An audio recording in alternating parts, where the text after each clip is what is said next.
Jonty, it ended up being a sun-drenched evening once again. Come out in the last 10 minutes for the lads this evening at training.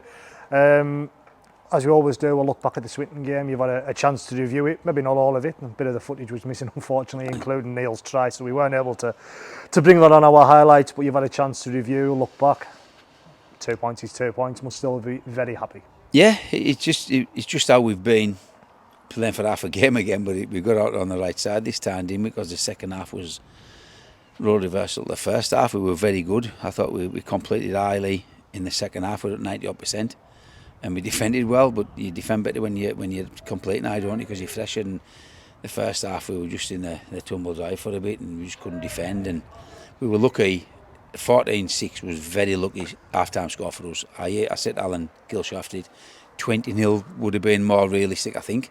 But Lockie done a bit of individual stuff to get us over the line at half-time. So playing as badly as we had done and only being 8 points behind, I was happy, man, to be fair. 20-0 down could have potentially been a real possibility as well, because Gav Rodden was pulled down short. It was a double movement eventually, as it was given out. So it was a real possibility in that sort of 12-point swing.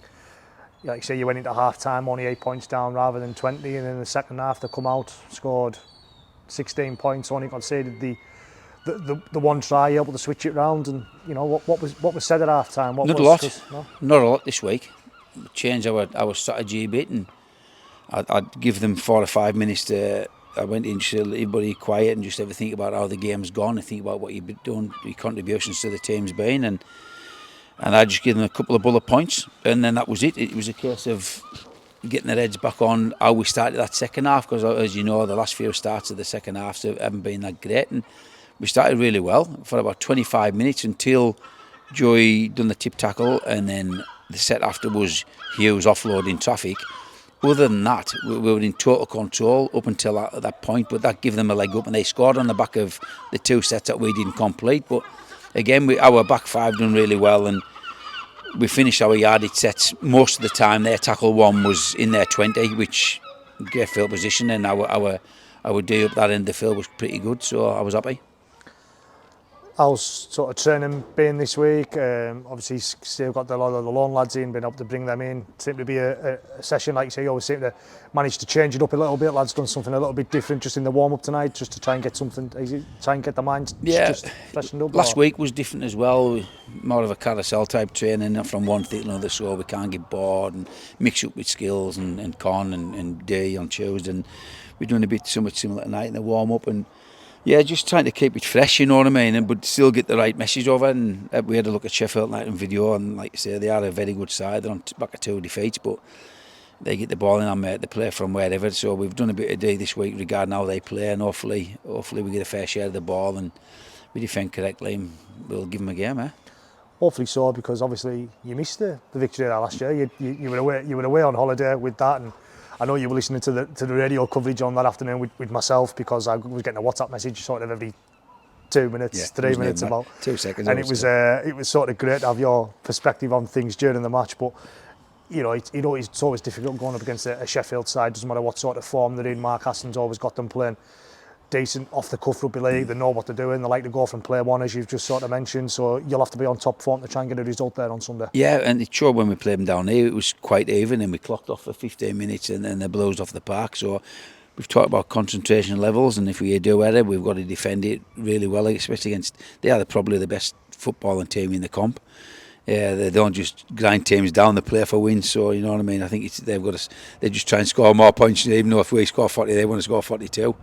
So, I mean, that's the type of team they are, and like I say, they play from everywhere. So we've got to be really good on Sunday. And our away form's been better than our own form. I'm tempting fate a bit there, but we just need to carry on and get a bit of consistency, which I've talked about for weeks now, and we've got to win at the weekend. So we need to build on the back of that. How is the squad looking at the minute? If I'm right in thinking you haven't got any injuries from Sunday, or McCarran's sufficiently recovered and has trained. Yeah. They trained this evening, so you'd be hoping to be able to obviously name a very similar squad to what you did last week. Yeah, I will be. Yeah, there was no injuries, and sort of he trained on Tuesday. Actually, I didn't think he was gonna. Other than that, there was a couple of niggles and knocks like the normally, but yeah, it should be fairly similar to him. And in terms of the long term, I think Connor Holiday doing some rehab tonight. Dean Gebby's been doing some rehab.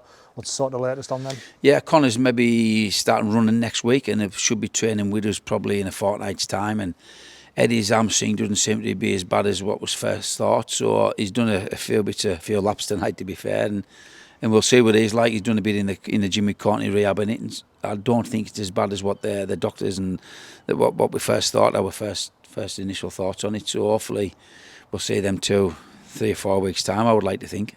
And just moving away from sort of the squad, well, it's game on Sunday altogether, and sort of just the squad. I believe the signing deadline's next week in terms of the loanees. What's the latest on them? I mean, trying to keep him in the camp, or is it just a case of waiting and see from their parent clubs? We've asked the question, mate. We need, obviously, if OKR want to take them back, more notice the better, so we can put irons in other fires. But we're always looking, just in case. Obviously, Joey Romeo's got a 2-game ban for the tackle he done on in the second half at Swinton. So he'll play this week, but he'll miss the Widnes and the Bradford game. So if we lose Neil as well, because this is the OKR lads' his second week with us this week, you know what I mean, we could be 2 outside backs short there. So yeah, earlier we know what's going on, the better with the deadline, to be fair.